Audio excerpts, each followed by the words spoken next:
The topic that was chosen for today is Israel among the nations and the broader implications of the war regarding our role in the world, and specifically as dimensions, subtopics within this subject. How do we relate to anti-Semitism so exacerbated by recent events from a Torah perspective? What are its sources? Is it inevitable? To what extent should it determine our conduct, especially in light of Israel's ultimate mission? Obviously, there are many dimensions here, and I'm not by any means presuming to address them all, but as at least a rudimentary starting point, I'd actually like to begin where we began 3 weeks ago in discussing the Torah's rules for dealing with an enemy. And that is in the underlying premise that there is an essential commonality of all of humanity.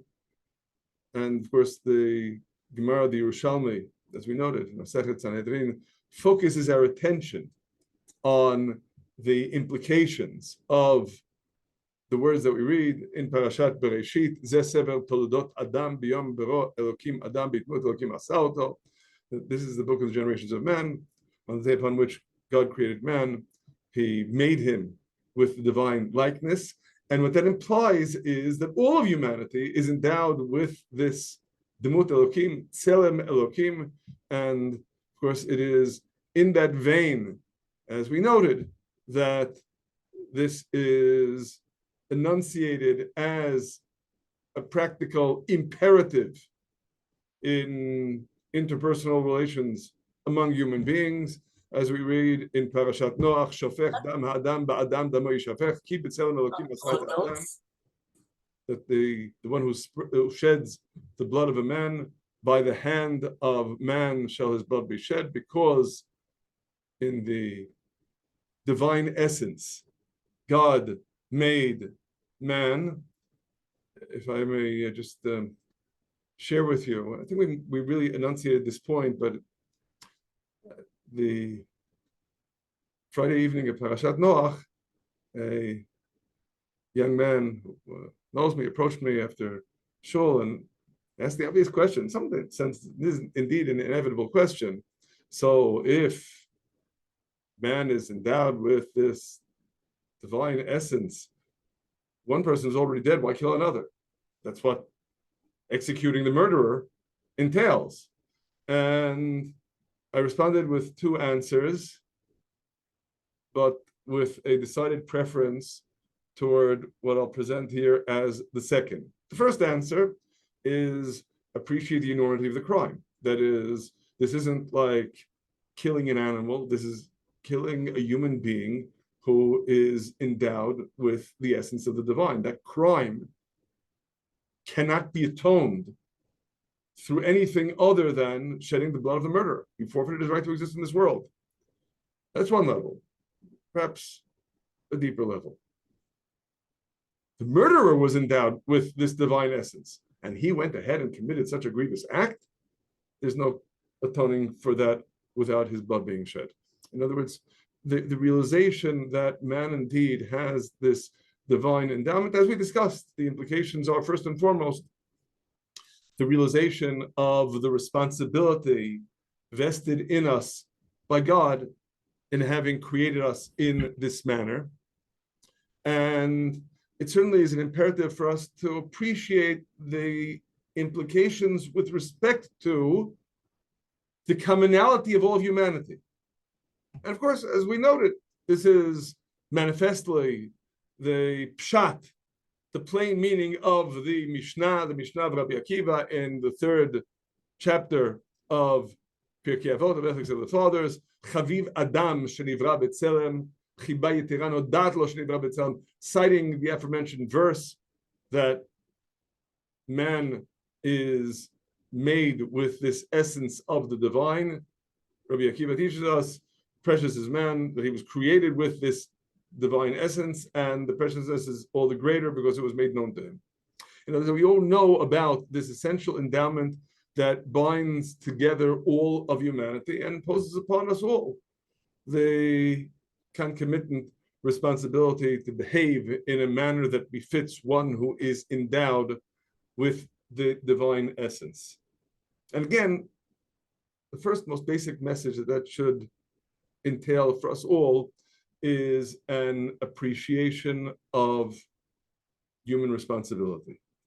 And I'd like to, in particular, emphasize a point here that, if anything, links us most directly with the parasha that we just read yesterday, Parashat Vayera, and the crucial implications of what we read yesterday with respect to the universalism of a sense of morality. That is, first to ask the question. I think we've noted this, at least in passing in the past. So, what is the determinant, if you will, the definition of morality? Is it something that arises autonomously within ourselves, or is it something we get from the Torah? Or, if you will, imitatio Dei, imitating God? What's the answer? Is there an answer? My response is there definitely is an answer. The answer is brutally explicit in the Sedra that we read yesterday, in the words of Avraham, almost expressed as an indictment, when Avraham is apprised of the impending doom of Sodom. Chalila lecha me'asot kadavar hazeh lehamit tzadik im rasha v'haya tzadik karasha. God forbid you do such a thing, killing the righteous with the wicked and considering them equivalent. And here's the real crux of the statement. Chalila lach hashofet kol haaretz lo yaseh mishpat. God forbid shall the judge of all the earth not do justice. That should be clear to us, patently clear, that if we were to presume that our concept of justice comes from our reading it in the Torah or observing it in the deeds of God, then the argument doesn't even begin. I mean, shall the judge of all the earth not do justice? Whatever God does is justice, period. End of discussion. Obviously, Abraham is implicitly saying, I have a sense of justice within myself. Of course, we can note parenthetically, maybe more than parenthetically, that that sense of justice is there because God created us with the wherewithal to be able to have that innate sense of what is just. And if you will, that's the Tzelem Elokim with which we are endowed. Close parentheses, because that's not relevant here. It's really not relevant here. The critical point to appreciate is Avraham is saying, I have a sense of what constitutes justice, and as a result, I am calling you, Kivyachol, God, to task for this implicit affront to the sense of justice that I have within myself.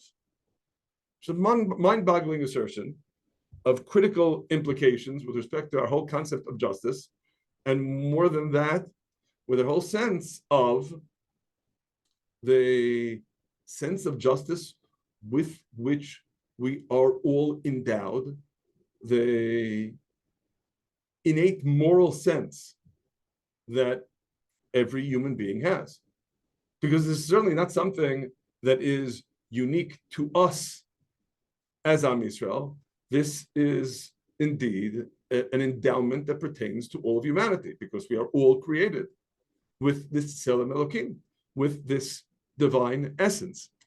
And of course, there are many obvious corollaries to that, since this is something of a prelude to the real focus of our discussion today. I don't want to belabor this point too much, but we already noted the Midrash says, Umot ha'olam nikru tzadikim, Yisrael nikru tzadikim. That is the description of us as righteous can equivalently be applied to the nations of the world. To Israel, they can also be considered righteous, and the implications on manifold planes with respect to what that imposes upon us as human responsibility.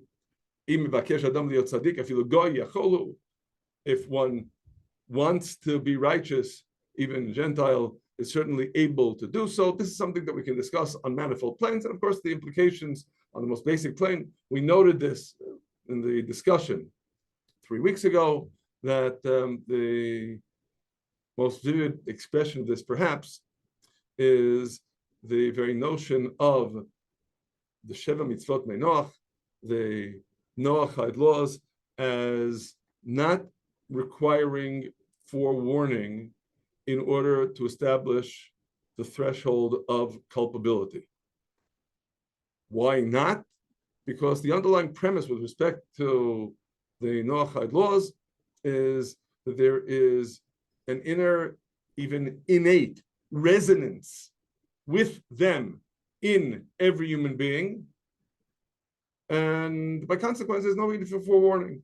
The only one who needs forewarning, as we noted, is the nation of Israel, because we are duty bound to put the squelch, as it were, on that innate moral sense, to bludgeon it into submission by the intensity of the experience of the Exodus and the theophany at Sinai, that makes us beholden to a different system of right and wrong, which is the system that we get from the Torah. Now, to what extent that system is divergent from that innate moral sense, we'll touch upon shortly. But what I certainly want to emphasize as, to my mind, a critical starting point here is that underlying premise, what it constitutes to be human, the endowment of all human beings as human beings, and the implications, of course, with respect to the way we relate to human beings. And I'm moving more directly into the arena of the topic. That is the critical undergirding in our grappling with a word that is given so widely to misunderstanding and so widely implicated in everyone else hating us. And that word, of course, is segula. Segula, we read, of course, in the lead up to the theophany at Sinai, in Shmot, Exodus chapter 19,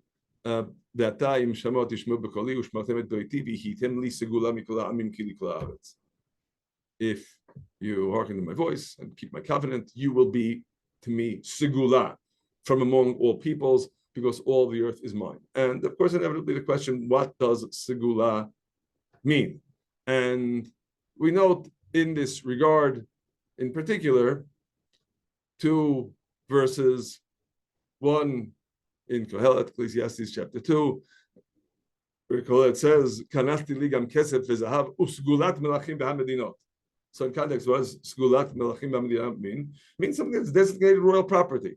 Likewise, on a particular plane with respect to the king David, in first book of Chronicles, chapter 29, ve'od birtzoti beveit Elokai yesh li segula zahav v'chesef. So David can set apart, designated royal property for the purpose of building the Holy Temple.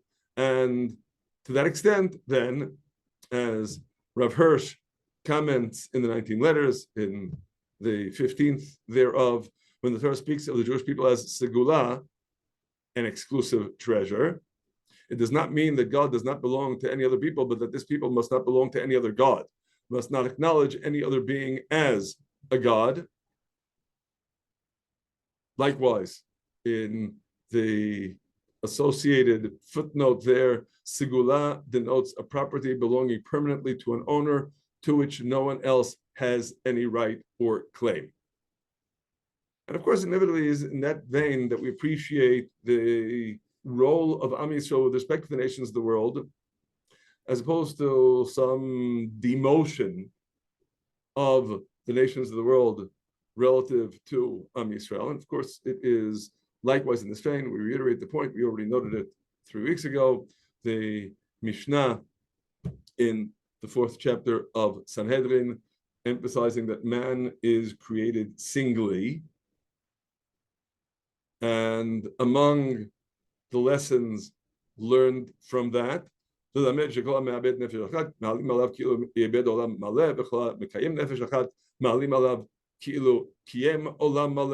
the Girsah in the Yerushalmi. Doesn't say anything about Yisrael here. And indeed, the obvious pshat has nothing to do with Yisrael. So it's fairly straightforward that this is the original Girsah of the Mishnah. Anyone who destroys one life, any life, is likened to one who destroyed an entire world. Anyone who sustains a single life, any life, is reckoned as one who has saved an entire world. Likewise, on the same, if you will, universalist pitch, the next lesson learned, that no one will be able to say, my pedigree is better than yours, because we all have ultimately the same pedigree, and obviously, again, that pertains to all of humanity, and so on and so forth. And there's this critical message of the universalism of the unique endowment of man, and the implications with respect to our attitude towards all our fellow human beings.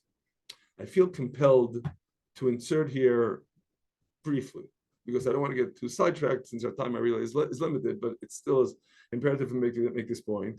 There is a gross, if not grotesque, misunderstanding of the principle that is enunciated by Rabbi Yehuda Halevi in Sefer Kuzari pertaining to the Inyan Eloki, the divine essence.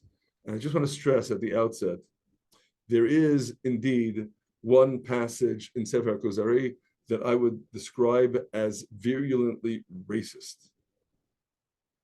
It is nothing at all that pertains to the Jewish perspective. It is something that Rabbi Yehuda Halevi notes in his presentation of Neo-Aristotelianism. And indeed, this is historically, unequivocally the case, that the Neo-Aristotelians had a, if you will, an attitude of Nordic supremacy.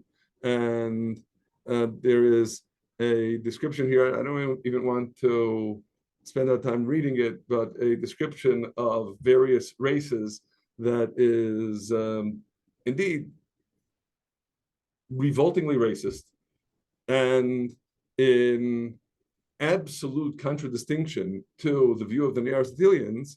Rabbi Yehuda Halevi has the Chaver, who of course is his mouthpiece, stating in the first treatise of Sefer Kuzari in section 27, if the obligation of the Torah would be because God created us, then we would all be equivalent in it, white and black, because we are all God's creations.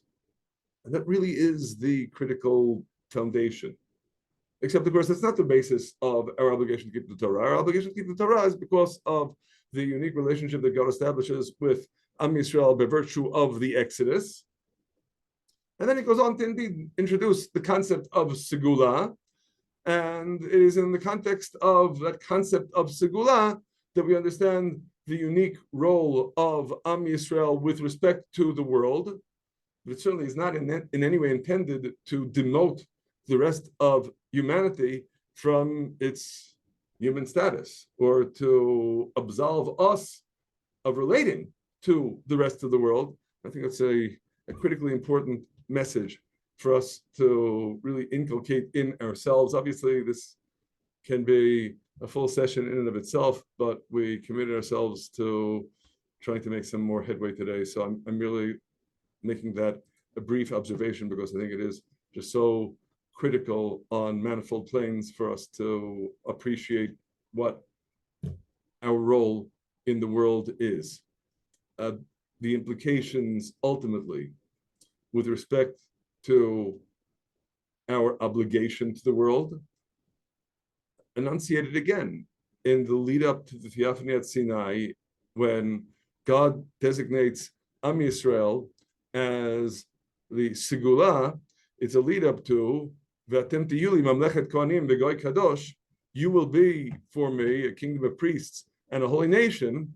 And the premise, really virtually of all of the commentators, is that this idea of being a kingdom of priests and a holy nation is a mission with respect to the entire world, just as the priests are the teachers in Am Yisrael, so you are summoned to be teachers of the entire world.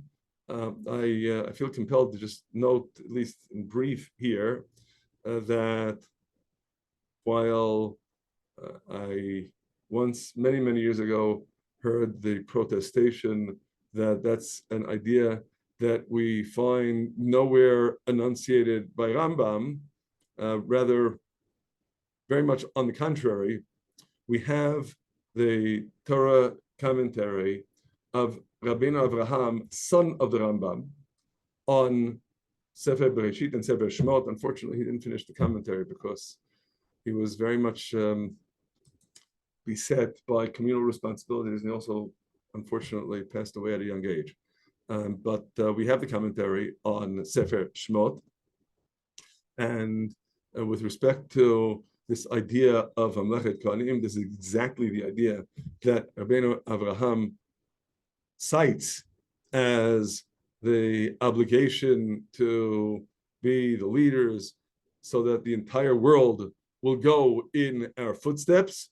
And after he makes this observation, he concludes with the words, Zetam shikibalti beferush mikra zeh min Abba Marizal. This I got from Rambam. So it definitely is the position that is enunciated by Rambam. It is really ubiquitously the position that we find among all the commentators. And indeed, it is in this vein that we appreciate the thrust of the message conveyed adjacent to articulating our role as Segula, Kili Kol Haaretz. So it's the relevance of emphasizing that all of the earth is mine. There are obviously a number of dimensions that can be enunciated here. I'd like in particular to stress the observation that we find, and really implicitly, it is clearly the message that is being conveyed here, the realization that the whole world is mine, and as a result, I have a mission for you to do on behalf of the entire world. This is an idea that we find enunciated by the Sforno, and especially amplified by Rav Hirsch, that ultimately the aspect of the entire world being mine is the reason that you are summoned to play this role. Now, having stated this, again, with respect to the implications directly vis-a-vis the topic that we're addressing. Ma'amad Har Sinai, according to the Gemara, Midrash, plays a pivotal role in the roots of hatred. The question is, what hatred? The Gemara in Tractate Shabbat on page 89a considers the question of what the meaning of the name Sinai is. And the bottom line in the passage is, the Rav Chisda v'Rabba b'rei de Rav Huna d'Amrei Travayu, Mai Har Sinai, Har she'yarda Sina l'mot ha'olam alav. That Sinai is so named because it is the mountain upon which hatred descended to the nations of the world. Hatred of whom, by whom? So the truth of the matter is, it's not explicit in the Gemara, but the implication unequivocally is hatred of the nations of the world for their not having accepted the Torah by God. And before we consider an additional dimension, which of course is critical for us to consider, I feel compelled to note the comment of Rav Kook in his commentary on this Agadah. Rav Kook commenced a commentary on Ein Yaakov, and unfortunately, I suppose, as we already observed it with respect to Rabbeinu Avraham ben Rambam, he wasn't able to get very far because of all the communal responsibilities that were upon his head, and also his life being cut short. It only extends roughly 2/3 of the way through Masechet Shabbat, but he does comment on this passage. And in short, the focus in Rav Kook's comment here is, if the message of the Torah would be something utterly divorced from the nations of the world, then there wouldn't be any expectation of their resonating with the message of the Torah. It is precisely because there is this essential resonance that pertains to all humanity with respect to the Torah, that there is an indictment upon the nations of the world for their having failed to accept the Torah. Now, of what import is this? It's important for us to stress. And the truth of the matter is that Rav Kook emphasizes this point elsewhere. There is the very well-known Midrash that stresses that God offered the Torah to the various nations of the world, and in each instance there was the challenge, what does it say?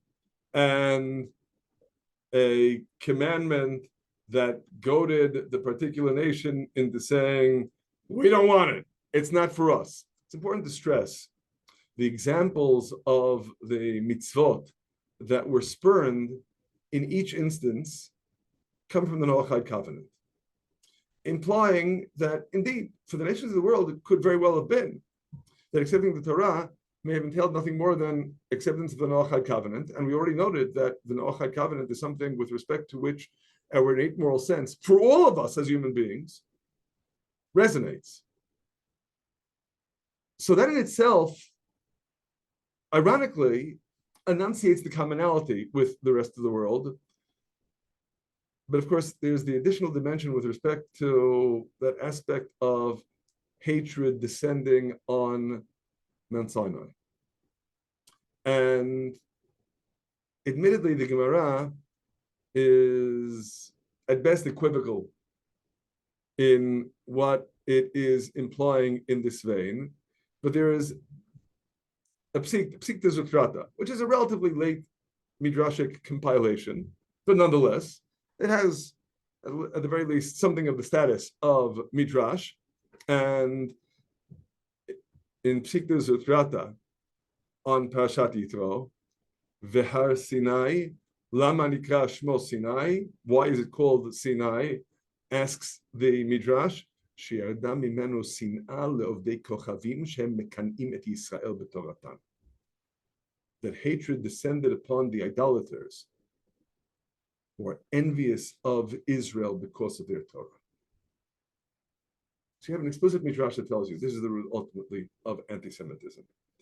And if I may supplement that with something of far more recent vintage, Reverend Edward H. Flannery of the National Conference of Catholic Bishops, quoted in the New York Times on November 30th, 1974. It was Judaism that brought the concept of a God-given universal moral law into the world. The Jew carries the burden of God in history, and for this, he has never been forgiven.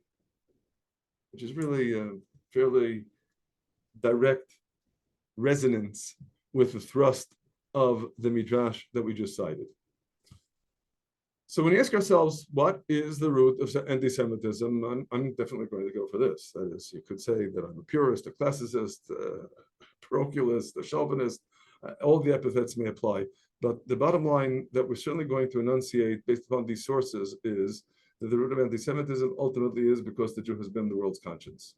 And we could, of course, cite more virulent confirmation of this thesis. I am not going to dignify Mein Kampf by citing it here, but certainly we appreciate that the resonance with this principle is to be found in the darkest pages of history. And I think further elaboration in this vein is superfluous. Ultimately, I think we observe this transparently in the world today. And I must state that I foolishly, naively thought after the unspeakable carnage that was perpetrated here on Simchat Torah, that finally the nations would have to arise as one and concede that we are the innocent victims. And this is something that, to my mind, is a blessing and curse of living in the information age. On the one hand, no one can claim on the day of judgment, the day of reckoning, oh, it's not my fault, I didn't have any access to the right information. Everyone has access to the information. That's the blessing and it's also the curse. And what it dictates, perhaps more than anything else, is in the old days, because of the lack of access to information, there were battle lines between the forces of good and the forces of evil, battle lines between the forces of godliness and godlessness, that generally were traced between nations or even blocks of nations, because on a more particularized plane, no one really had access to information. Now they all do. And now indeed the battle lines are drawn not between nations, sometimes even within families, sometimes even within people themselves, because everyone has the information and everyone is summoned to choose. And everyone, precisely because of that basic endowment with which we began, the divine essence implanted in each of us, the Tselem Elokim. By consequence of that, everyone has responsibility for the choices that each and every human being will make. Everyone has opportunity to access the information. And if anything, not that this is even a feeble attempt to explain the unspeakable suffering that was perpetrated upon our brothers and sisters on Simchat Torah, but it really drives home those who still choose to side with the monsters who perpetrated that carnage have clearly marked out for themselves whether they are on the side of good or on the side of evil, whether they're on the side of godliness or godlessness. And ultimately, we know there is a judge and there is judgment. So, with respect to the origins of the hatred, the origins of the anti-Semitism, if anything, the fact that in brazen hypocrisy, nations hold Israel to a set of standards they would never dream of demanding of themselves is a kind of backhanded compliment. That is, they recognize that Am Yisrael really is placed into this world to be the world's conscience.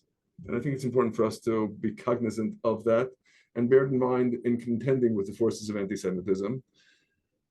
And yet, simultaneously, it is no less critical for me to emphasize another side of this coin. It is an interesting but telling observation that whereas the anti-Semitism of Europe is so deeply ingrained that there are countries in Europe in which anti-Semitism flourishes today without there even being any Jews. It's noteworthy that in the Far East and in sub-Saharan Africa, in Christian communities, in Africa and in Asia, it doesn't exist. I'm not going to say there aren't any anti-Semites. Of course there are, but nonetheless, for the most part, these people just read the Bible. They see the role that God has vouchsafed for Israel, and they get it. Now, of course, on the one hand, you could say, well, that does indicate that there is some kind of, if you will, native endowment that pertains to Europe, and there may be. Obviously, Europe has a 2,000-year-old history that grapples with. But simultaneously, I can certainly personally attest to many, many European Christians who have spurned this legacy of anti-Semitism and stand with Am Yisrael vehemently and vociferously, without any question. And beyond that, my personal little niche in this vein, we noted it in passing in the discussion phase last week. I just mentioned as a matter of incidental fact that last Sunday, without any advanced planning, I found myself addressing over WhatsApp on the way back from Shachrit at a little bit past 6 o'clock in the morning, a group of hundreds, I think it was close to 1,000 young people, Hispanic youth, singing Am Yisrael Chai at the top of their lungs, dancing with Israeli flags. And I called up my pastor friend, and he asked me to turn on the video, and then I realized that I was on a big screen in front of them, and they started singing Shalom Aleichem, ganze Geschäft, and I gave them an impromptu Bible study because that was what they were craving to hear. And the love of Am Yisrael was so palpable. And later on in the day, I was involved in another Bible fellowship. This was planned with a group of evangelicals in the Dallas area in Texas. And it's important for us to appreciate that there is no constraint on human free will. And there's also no constraint, again, apropos of what the Midrash says, on the nations of the world not choosing the path of righteousness, which on the one hand is unequivocally an indictment of those who nonetheless choose a path of hypocrisy and a path of wickedness. But the truth of the matter is, it's not the reason I'm emphasizing this point. I'm emphasizing this point because of the implications with respect to ourselves. Because part of the title question is, can we do anything about it? And, on the one hand, we certainly recognize that in as much as the most essential birthright with which every human being is endowed is free will and moral responsibility, you're not going to be able to subvert someone else's free will. And if someone chooses a path of wickedness, then you can talk yourself blue in the face, excuse me, you're not going to be able to take that choice away from him. As the Gemara enunciates this point, a number of passages, someone comes to purify himself, he's assisted. Habali tameh, someone comes to defile himself, potchim lo. The path is left open for him. He's not assisted. There's an asymmetry. God will help someone who comes to purify himself. If someone comes to defile himself, he's not going to be assisted. He'll have whatever he needs in order to defile himself. To vary the metaphor, if you will, if someone wants to hang himself, he'll get exactly enough rope to have to make the noose. So those who have chosen a path of wickedness have made their choice. There's nothing that we could do to take that choice away from them, nor to take the consequences of the choice away from them. But does that mean we should relate to the entire world that way? Chas v'chalila. The greatest crime in this vein, which of course is precisely the crime of those who hate us, is to paint everyone with one brush. And on the contrary, we noted this 3 weeks ago, the breadth of authors who speak passionately about the imperative of loving all of humanity. And among them, I think none so eloquently or constantly, incessantly, as Rav Kook, who in many of his writings reiterates this theme of a love of all creatures and all creation in Afilei Tohar, which is one of the only books of Rav Kook that was not edited. It was published exactly as he had written it.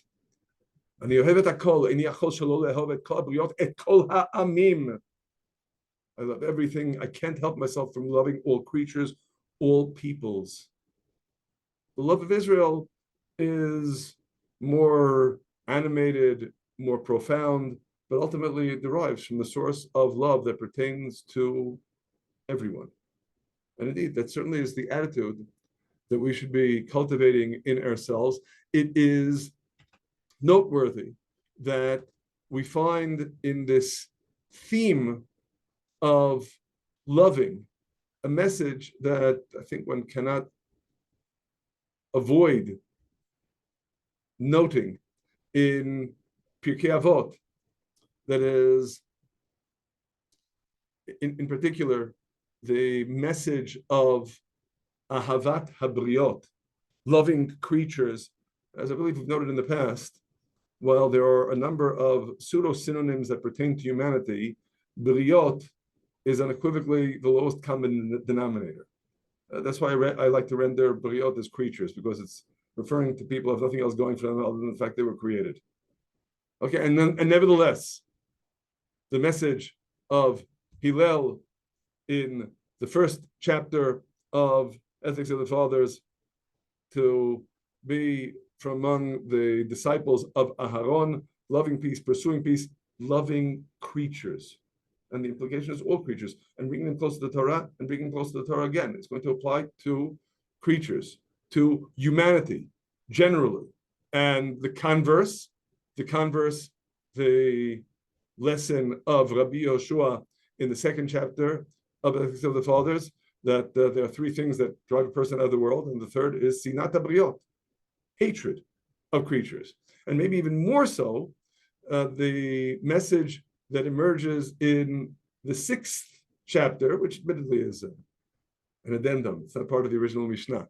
But in both the opening Baraita in the 6th chapter, referring to one who engages in Torah for its own sake, and in the list of the 48 qualities through which Torah is acquired, we find a conjoining of Ohevet HaMakom, Ohevet HaBriot, loving the Almighty, loving all creatures. And God is described as Hamakom.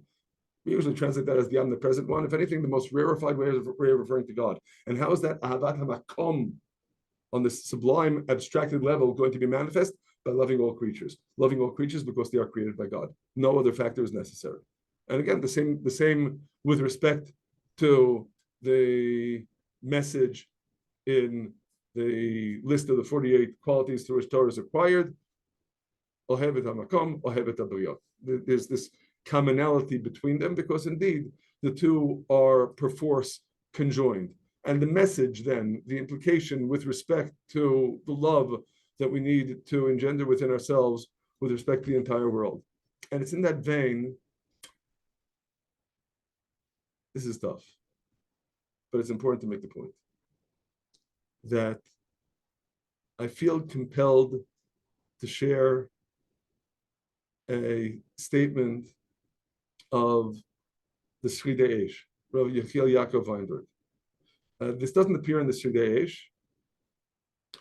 This is something that he wrote in his correspondence with Professor Samuel Atlas, who I believe was a Reformed clergyman.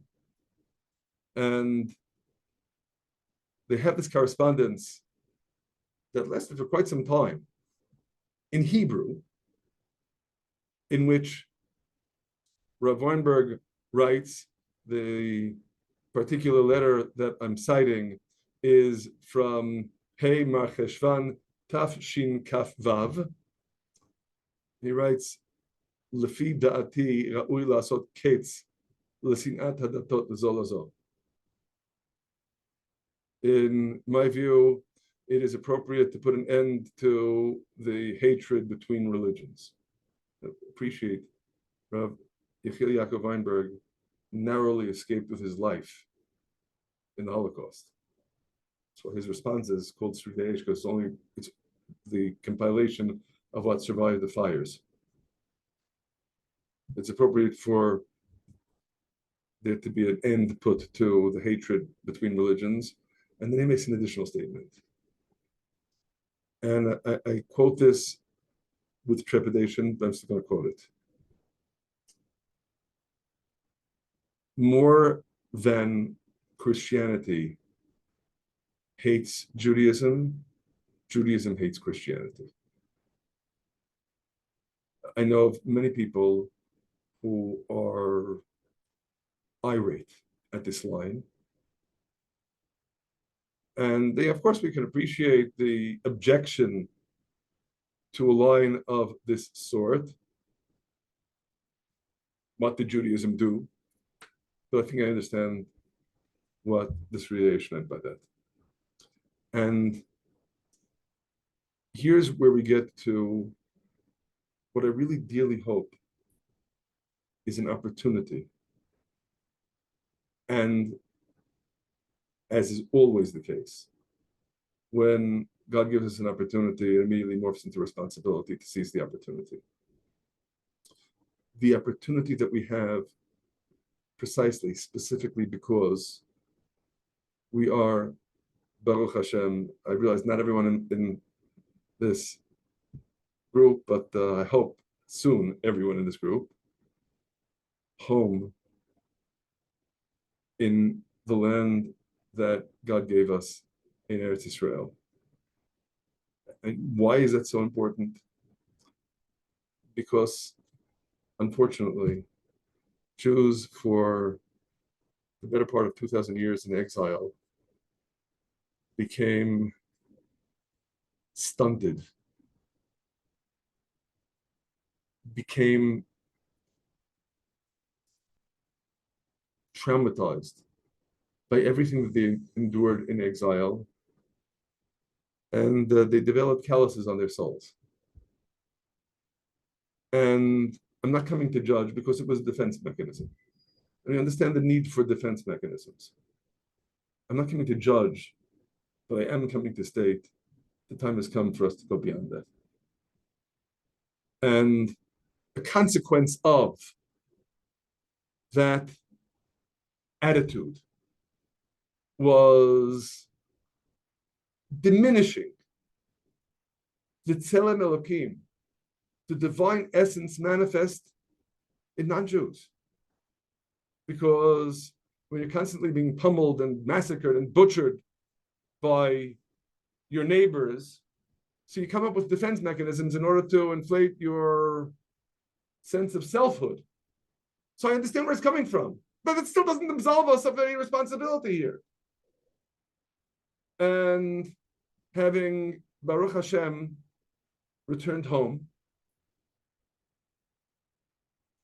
I believe we have an obligation to heed what Rav Weinberg writes here, that we need to make an end of the hatred among religions. We need to drive home this realization we also have a problem.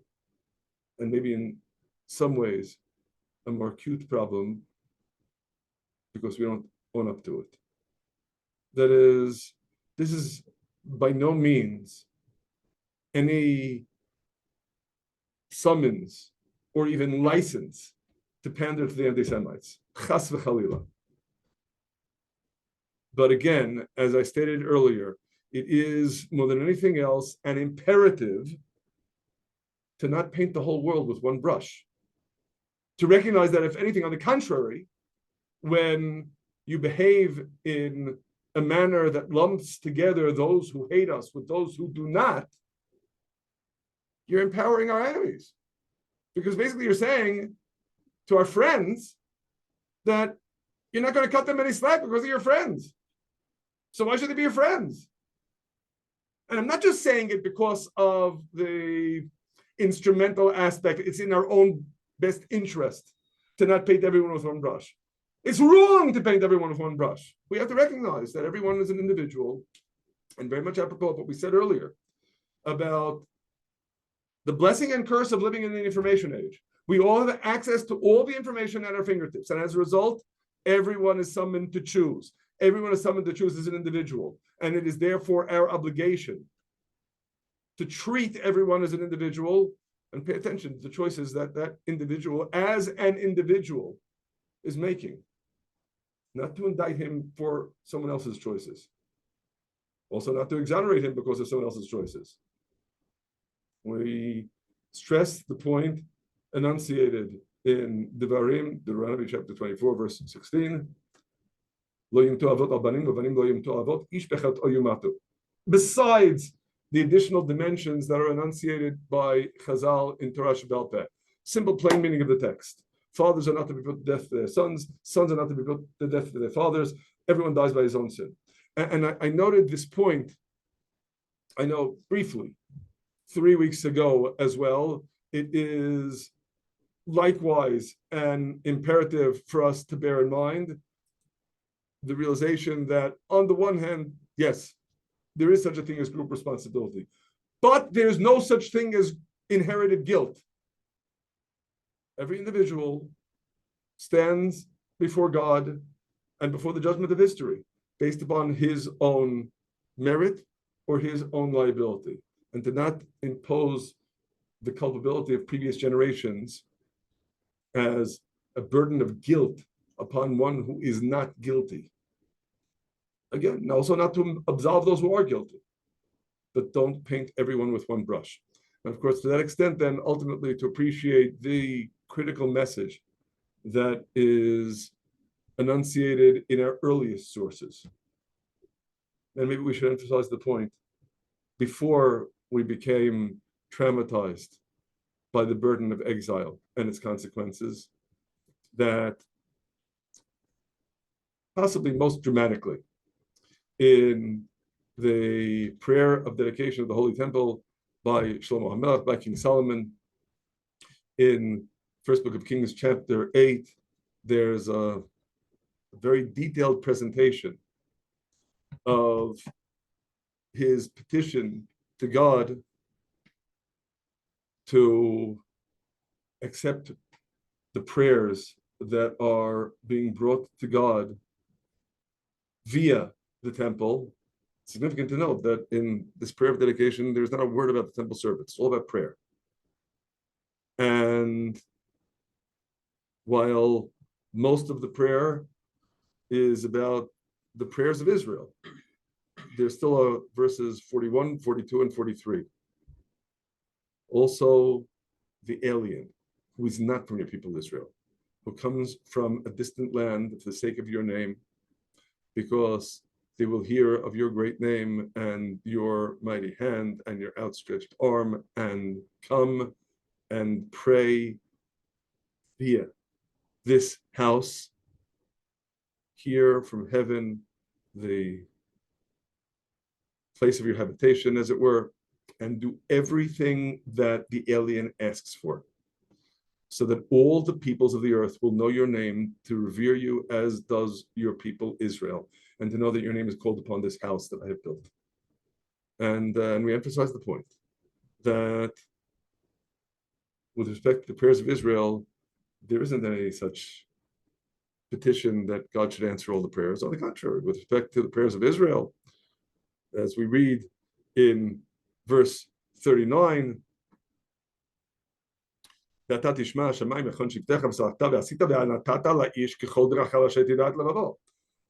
you hear from heaven and forgive and do and give to every man according to his ways, as much as you know his heart, because you know the hearts of all people. In other words, with respect to the prayers of Israel, give him what he deserves. With respect to the alien who is not from your people Israel, give him everything he asks for. Why the difference? With respect to Israel, it's tough love. They should know better. With respect to the stranger, they're coming because they heard of you. They're coming for the sake of your name. They need to be taught about God. Give him everything he asks for. And of course, on the one hand, that's a petition that he is making here in this prayer of God. But isn't it self-evident that there's also an obligation on each and every one of us? We have to teach them about God. It's our summons. It's our responsibility.